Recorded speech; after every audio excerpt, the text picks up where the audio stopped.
Hello, everyone, and welcome to the writers class. Yeah, it's been a minute, right? I was in my mind going, the writers, the what, the actors, and I was like, the writers class. Yeah, it's been a minute since I recorded for this podcast. It's been a minute since I recorded for any of the podcasts. Shoot, I'm just happy I got that many guests that I ain't got to worry about it. Just start sticking them up there, and it takes months to go through them all.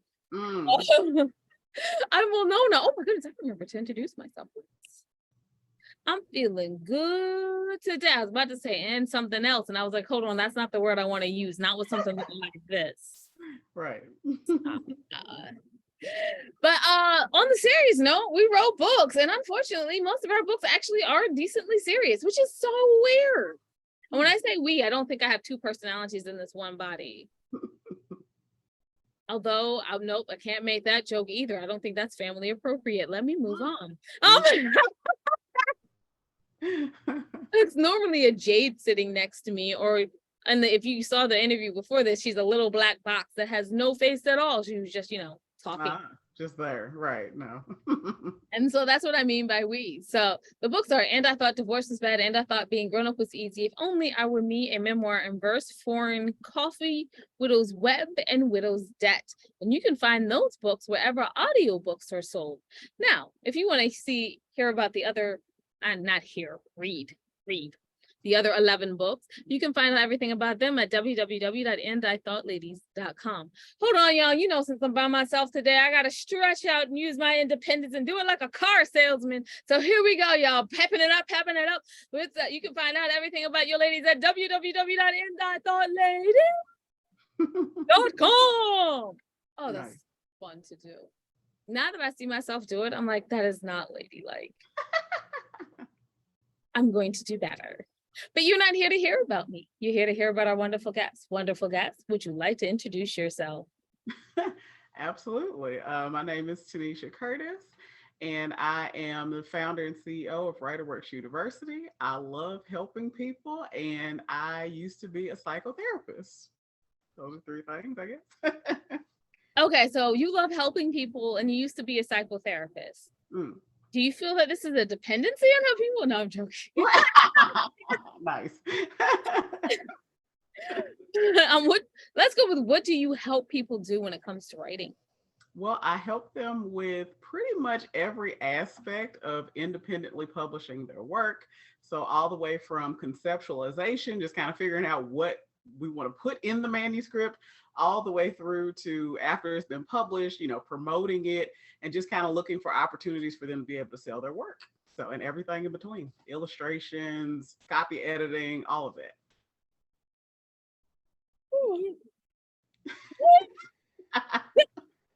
One of those days. What happens? I'm gonna open my mouth to quack, and it's like, yawn. I think my brain is tired and ready to go for a nap.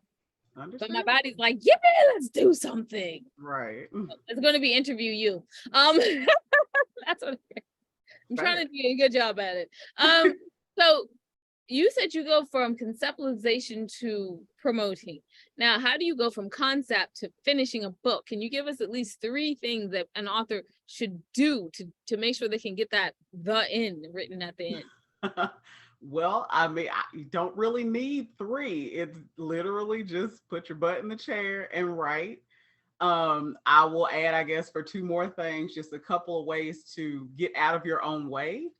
And one is to understand that there's no such thing as perfect. Like, so many authors get stuck and they think they have writer's block and things like that, when it's like, well, no, it's just you're second guessing yourself. You're doubting yourself. You're holding yourself to somebody else's standards. And so you're paralyzed with fear. And that's why you're not producing. So it's like, well, just get it out. Right. So that's the number one thing. Is like, no matter what you write, somebody's not going to like it. So don't worry about that. Right. Worry about writing for yourself and for the people who do love the kind of stuff that you produce. And then it makes things so much easier. And then on top of that, keeping in mind that writing it, like you said, getting to the end is just step 1.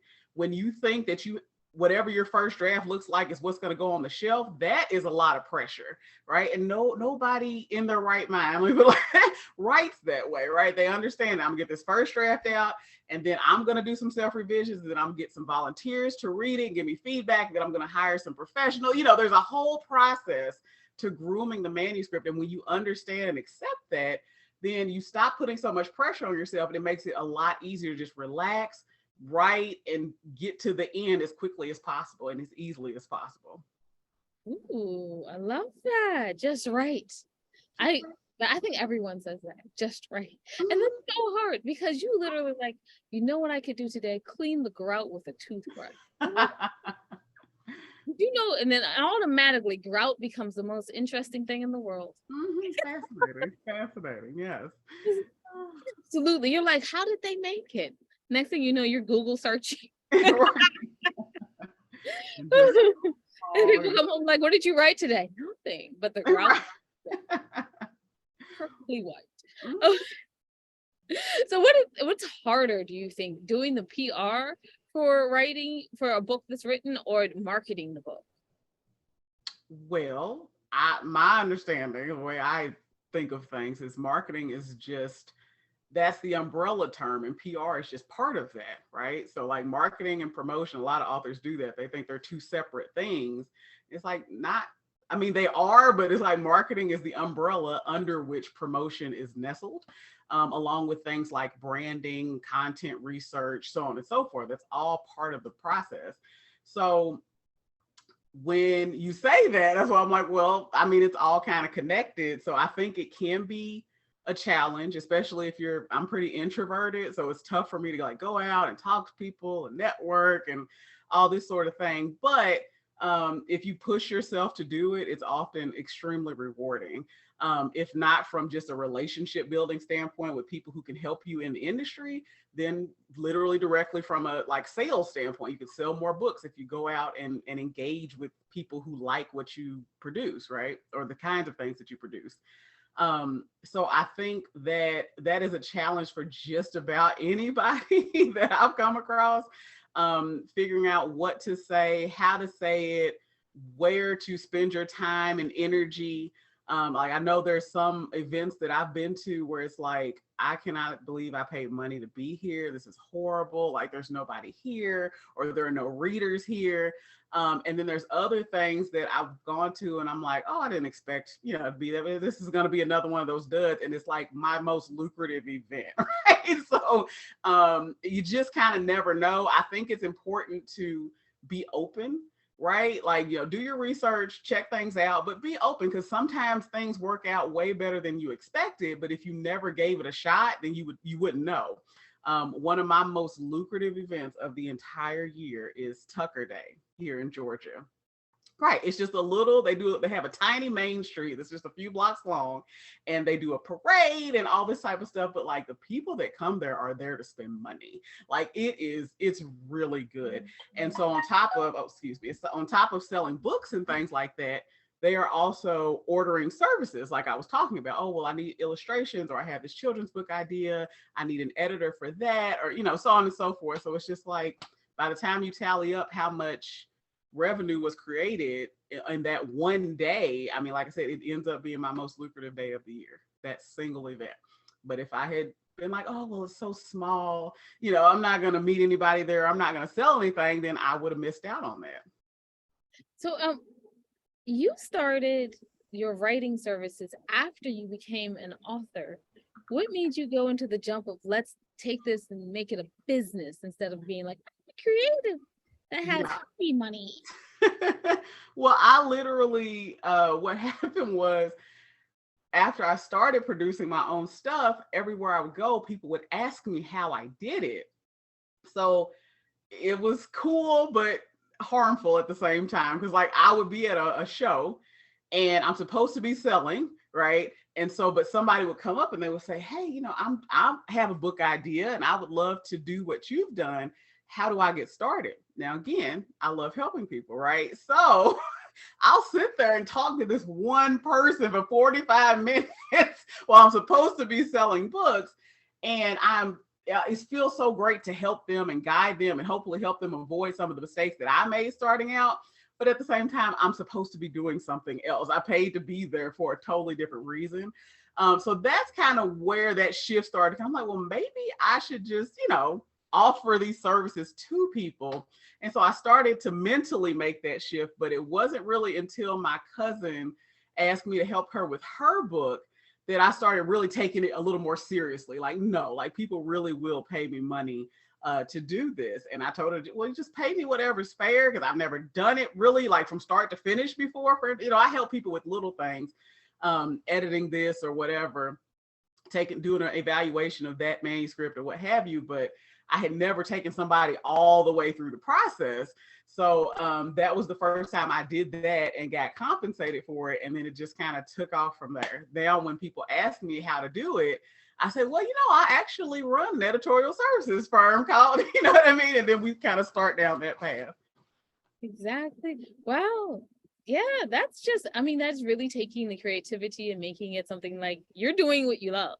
And not many authors can say, hey, I do what I love. Right. And it's about writing. I don't think I could help other people do writing. Okay. Yeah. And I'm like, I don't know, write something. Like, what other advice do I have? Keep writing until you get to the end.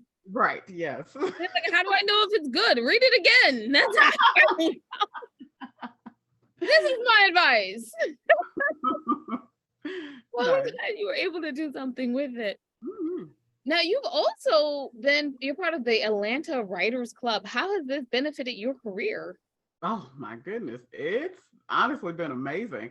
At first I thought, I don't know what the value of being part of it would be, because it seemed to be so traditionally publishing like oriented, right? And that just, it wasn't me. I'm an indie author. So I'm like, I don't, want to do that anyway. So why would I? But a couple of members of my writing group they had gone to the conference that the AWC does for it, because they were both trying to get traditionally published, or at least kind of researching it. And they told me, that I should at least try, maybe go to one of the conferences or whatever. And I was like, I don't know. But I went ahead and said, I'll at least become a member. So became one. And I mean, it's just been fantastic. My very first year of being a member, I made about $6,000 to $7,000 just off of, people that I met at the meetings and stuff like that they have every month. So it was already like lucrative, but then there was also a lot of learning that took place. And that learning, of course, I can pass on to my Patreon subscribers and my clients, and what I'm saying, my fellow writers and things like that. So yeah, it's been a huge benefit. And now, as to the point where I went from being a member to now I am a director of the Atlanta Self-Publishing Conference for next year. And so it's like, okay, well, that took a turn, but for the better. Great, good. Go ahead. What can people expect to learn at the Atlanta Self-Publishing Conference?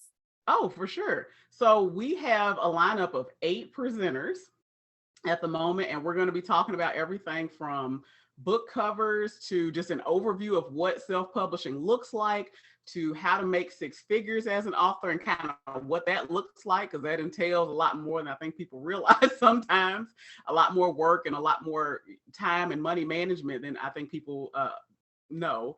And so we want to get that information out. And so we're doing a whole gamut of talks with these seasoned authors who've been there, done that, and are really going to try to help everybody with these different aspects of both the craft and the business of being a self-published author. What do you think are some of the things that people need to avoid? I shouldn't say, what do you think? What were some of the things that you were like, I tell them what to avoid? What should we avoid? Right on. I guess one of the biggest ones would be to be careful about vanity publishers. I've seen so many people get, and they do sometimes go by the name of hybrid publishers. So be on the lookout for that. And I have multiple pages and posts about, my 3 red flags when it comes to, is this person, is this a vanity publisher? Or is this legitimate? It seems obvious to me and a lot of my writing friends, but you got to remember that's just because we've been doing it so long, right? But if you're a brand new person, right, or you're new to the industry, it's just hard. You don't know which way is up, right? So you don't know what's trustworthy, what's not, what's safe, what isn't. So my 3 red flags are: number one is always going to be pay to play, right? If somebody says to you, I will publish your book for, very often somewhere around $2,500, that's a huge red flag. Now, usually if out of the 3 I get at least 2, yeah, I'm running in the other direction. But this is a pretty big one. If they're saying that to you, because again, at the end of the day, you can publish a book for free, right? You literally don't have to spend a dime to put a book on the market. So if you're telling me that just to put a book on the market, I need to pay you thousands of dollars, that don't sound right. You know what I mean? What else are you offering? What else are you doing? I got to get something else out of this besides just publication, because I don't need you for that, right? The other thing is that you'll get a contract and it has all these crazy fees that don't make any kind of sense, where it's just like, what is that for? You know, like, right? And then the other thing is really just first contact. In the entire time that I have been helping people develop their work, I have never, ever just randomly messaged somebody or just randomly called somebody or emailed them and been like, hey, do you want to get a book? You know what I mean? Like, I've never done that. So if you just get a random out of clear blue sky message or email or phone call from somebody being like, hey, did you know we write ebooks? We can, you know what I'm saying? It's like, okay, who are you? Where is this coming from? So if they reach out to you first, that's another just huge, like, just walk away. Because most legitimate businesses, and again, I tell people, think about it. Think about Walmart, think about Apple, think about Amazon. They don't just randomly call you, hey, you feel like buying a lawnmower today? You know what I mean? They don't do that. Why? Because they offer the kind of products and services that people want, so they don't have to go hunting for clients. They come to them, right? So it works very much the same way with this situation. I don't have to go cold calling people because I'm doing what I'm supposed to be doing in my company. So people refer people, they see our finished product. That's how they come to us, as opposed to me just randomly talking to folks, you know what I'm saying, out of this clear blue sky and trying to convince them to come work with us, right? So those are the kind of tactics that vanity publishers use. And if you see, like I said, any one is pretty bad, but if you got 2 of those, just walk away would be my advice. Oh, dang. You telling me that email about, they want to publish my ebook for $3,000 is not real? No, joking. Yeah, I mean, listen, it's real. They'll take your money. It's probably not the best move for you and your bank account, is all I'm saying. Yeah.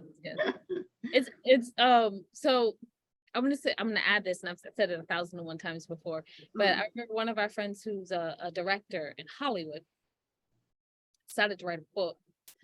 And so she was like, I'm really, really good at learning people who are going to try to scam you, because, it's Hollywood. And she made it herself. It wasn't someone to give her a job. Right. All right. She gets into books and she was like, there are so many scams. It's insane. Like, it's insane. It's insane. And these people, pages and books and references, and you can look them up, and I was like, no, you got to know what you're looking for. Right. If you don't know what you're looking for, you don't know what you're looking for. And she was like, no, she stumbled across quite a few and fell into a few of those holes, and and I'm surprised, because I was like, the scams they pull in Hollywood are insane. Like, Hollywood is known for their scams, right? You've missed all of them. Almost all of them, by having a good head on your shoulders, and you walk into indie publishing and fall into 3 right in a row. Right, I'm telling you. Is it really that bad? It really is. And again, it's just because it's not like it's medicine or law, where there's like a lot of regulation and things like that. So it's not like there's one place you can go and, okay, well, if they're part of this list, then they're okay. And if they're not, then, I stay away. And they're so sophisticated. Like, just like I told you, with switching over to now, instead of calling themselves vanity publishers, calling themselves hybrid publishers. Now, that's not to say that every company that calls themselves that is a scammer, but I'm just saying, a lot of times, especially with newbie authors, all it is they see the word publisher or publishing or press or something like that, and they're just like, oh, okay, great, this must be a publisher. And it's like, again, technically it is. Don't get me wrong. If you hand them that money, they will publish the book. I'm not denying that. What I'm saying is they are charging you for something that does not cost anything. So it doesn't make sense. But again, if you don't know that, if you think that you have to spend thousands of dollars to publish a book, then it may seem like it makes sense. But that's, like I said, it's just knowledge, right? It's just knowledge is power, type of thing. I think it's because, to me, it's like second sense now, but because I got published at 10, so I'm looking for a publisher since I was 10 years old. Right. Like, it was funny because when she said that, I was like, oh, it just makes sense. Like, read me the email, obviously. And right. Oh, but you've been around for way too long now. Right. Way too long. Alrighty, what is up? Okay, well, we discussed the scam things. I guess did you want to do 2 more, or are you good with that? I feel like that's the big one, like that, and I think the second one is editors. Like, just look at the editors. Don't assume like every editor you come across is perfectly fine. Well, yeah, I mean, that's another one. Editors, yes, and obviously Tenesha is your best bet, but hopefully, that's fine. But again, it's one of those things where it's about finding what is going to work for you and your particular project and your particular goals. Because the big thing that I think gets in the way when it comes to editors and stuff is that people throw around a lot of jargon, right? A lot of, I know what this is called and that is called, but not, again, there's no regulation. So if I say I do a manuscript evaluation, I've said that to people before, and they say, yeah, I'm looking for a new editor to do my manuscript evaluations. Okay, cool. I do it. All of a sudden they come back to me, oh my God, this is so thorough. And I'm like, okay, but I thought you had this done before. You know what I mean? But they did, but the previous editor's definition of a manuscript evaluation was not mine, right? It was the same language, but it meant 2 different things. And so I always encourage people to, when you're looking for services, don't just go by whatever they call the service. Look at the description, ask questions, think about what you want from this person, and make sure that you kind of check off that list. Like, okay, I want you to do this, this, and this. Is that what you do under copy editing? Is that what you do when you say line editing or whatever? And then that way we make sure we're on the same page. But, if you don't do that, if you, I said I wanted her to proofread it, so I assume that means X, Y, and Z. Well, does it? Because you could be paying for something that looks totally different from what you wanted. And if you didn't ask questions, you didn't read the description, you didn't clarify, then that's kind of at least halfway on you, right? You know what I mean? So it's like, don't play a role in your own sabotage, right? Just make sure you're clear and try to be open and ask questions to make sure you're getting what you're actually looking for. Okay, so I feel like at this point we should probably end the interview because it's been long enough. But no, I still have a question. I was gonna say, you got more. I'm good. What books have you written? Can you tell us a little bit about the titles and a titch about each one? Okay, well, that would take a while. Can I just do the latest one so we don't have to figure out? Okay. Okay. So the latest one was How to Outline a Book Self-Help. I did How to Outline a Book Fiction before that. So those are the 2 that are out kind of in that little offshoot, because I wrote a whole series, the Writerwerx University series, right? And it's like, what happened? What? Okay. So that series is literally just kind of walking you step by step through how to write and publish a book, right? And so this latest one is about self-help, and it's just how do you outline a book about instructing somebody on how to do something. And so, yeah, I try to make them pretty broad. So it's not, you don't have to be writing about a specific thing. And I try to give examples that are pretty varied so that you get that it can be applied to pretty much any kind of education that you have. And that's it. You go through it, and by the end of it, you will have created a premise. You will have created an outline, and then you'll literally be ready to write. That will be the next thing you did after reading that book. So, yeah. Nice. Ooh, when you talk about it, you have writing, You help people to write. You help people to write. I try. I do what I can. Yeah. So where can people find out more information about you? And more importantly, where can people get your services? Oh, I'm sorry, and your books. I mean, hey, it's all good. So at TeneshaLCurtis.com, TeneshaLCurtis.com, and or WriterwerxUniversity.com, and that's WriterWerx, not WORKS, WERX university.com. And again, you can just Google my name and all that stuff will pop up. So it'll make it pretty easy. But my books are there. And again, writerwerxuniversity.com is completely free to use. There's a free version, I guess I should say. If you want to kick things up a notch, you can become an apprentice. And that's $3.11 a month. And there's some extra, I know, breaking the bank, but and that's where I really go a little bit deeper into kind of the business aspect of being an indie author. So you'll have like supplementary examples and videos. I have some, I learned how to code so I could do some software things for my apprentices and things like that. So just extra resources to really help you, start your authorship off as easily and lucratively as possible. Thank you so much for being here with us today, Tenesha. I feel like the writer's class has actually been a class today. Yeah. Definitely have people want to talk about the craft because, if you ask Winona or Jade about the craft, we'll tell you to write something and then read it again. I love when I go to craft speech and like people talk about craft and I'm like, oh, I do that. That's what that's called. Okay. I swear. No, I can actually teach some things. I swear. Promise. I'm actually a writer. Right. You can find out everything your ladies are up to at www.andithoughtLadies.com. When you go there, go down to the middle of the page and see the 3 charities that we proudly support. We ask that you take a little time out and support them as well. And remember that wisdom is all around you if you're open to finding it and accepting it. So bye-bye, you guys, from Winona and the Missing Jade. Oh yeah, thanks for listening.